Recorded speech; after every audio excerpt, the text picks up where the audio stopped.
આજકાલ બધી શોપિંગ આપણે ઓનલાઈન કરવા લાગ્યા છે. ઓનલાઈન શોપિંગ એટલી ઇઝી થઈ ગઈ છે કે ઘણી વખત આપણે ખોટા ભાવમાં ખોટી વસ્તુઓ લઈ લેતા હોય ને એટલે જ જો તમે જાણવા માંગતા હોય કે કઈ રીતે ઓનલાઈન શોપિંગમાં આપણે પૈસા બચાવી શકીએ તો એના માટે ધ્યાનથી સાંભળજો. હું તમને એક વાત કહું.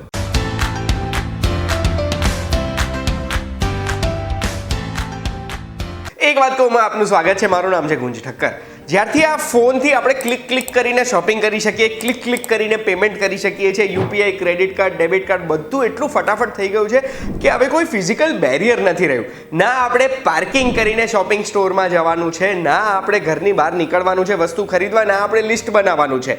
આપણને જે વસ્તુ ઉપર દેખાય જેમાં મોટા મોટા સ્ટીકર લગાડ્યા છે, લિમિટેડ ટાઈમ ઓફર, સેલ કે લિમિટેડ ટાઈમ ડીલ, એ વસ્તુ આપણને દેખાશે, ગમશે તો પછી આપણે એ વસ્તુ એડ ટુ કાર્ટ કરીને સીધી શોપ કરી લઈશું. હવે આ બધી વસ્તુઓ જે આપણે ખરીદીએ છીએ એમાં આપણે પૈસા કઈ રીતે બચાવી શકીએ?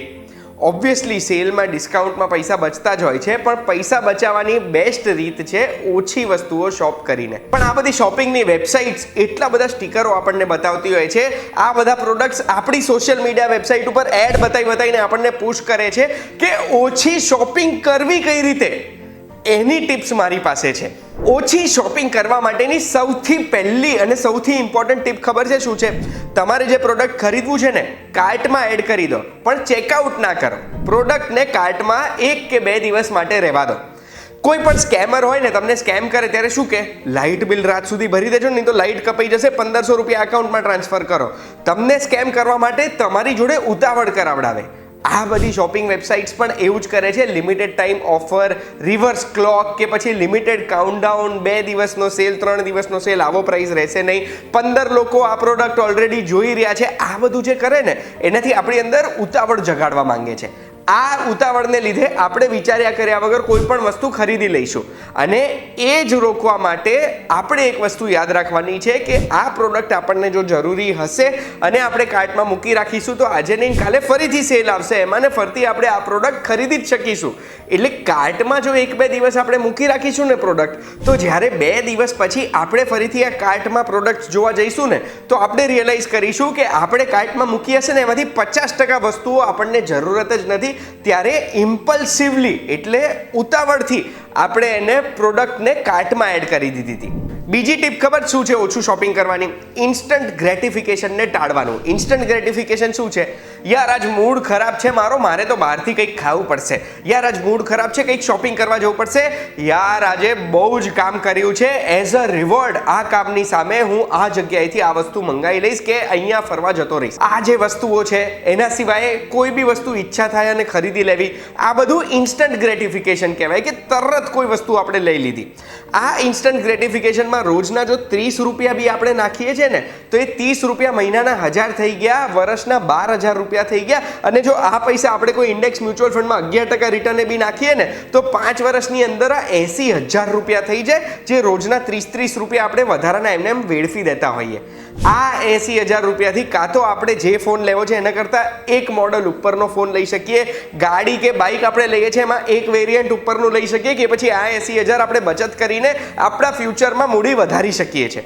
ઇન્સ્ટન્ટ ગ્રેટિફિકેશન આપણા માટે ખરાબ કેમ છે એનો એક એક્સપેરિમેન્ટ પણ મને મળ્યો, જેને કહેવાય છે ધ માર્શમેલો એક્સપેરિમેન્ટ, જે 1972માં થયો હતો. 4 થી 5 વર્ષના બાળકોને એક પ્લેટમાં એક માર્શમેલો આપ્યું હતું. માર્શમેલો એક પ્રકારની મીઠાઈ છે. બાળકોને આ મીઠાઈ ખૂબ જ ભાવે અને એમને એવું કીધું હતું કે જો હું બહાર જઈને પાછો આવું ત્યાં સુધી તમે આ માર્શમેલો નહીં ખાધેલું હોય 15 મિનિટની અંદર તો અમે તમારી પ્લેટમાં બીજું માર્શમેલો મૂકીશું.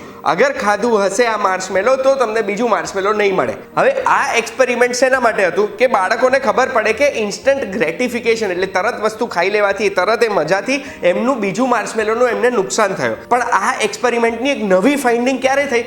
જ્યારે એક્સપેરિમેન્ટ બીજી વાર અને ત્રીજી વાર બાળકોનું ફોલોઅપ થયું ત્યારે એવું ખબર પડી કે જે બાળકોએ ડિલેડ ગ્રેટિફિકેશન કર્યું હતું, એનો મતલબ કે જે બાળકોએ બીજા માર્શમેલોની રાહ જોઈતી માર્શમેલો ખાવા માટે, જે લોકો પોતાના ઇમ્પલ્સિસને કંટ્રોલ કરી શક્યા, એ બાળકો ફ્યુચરમાં વધારે સક્સેસફુલ હતા.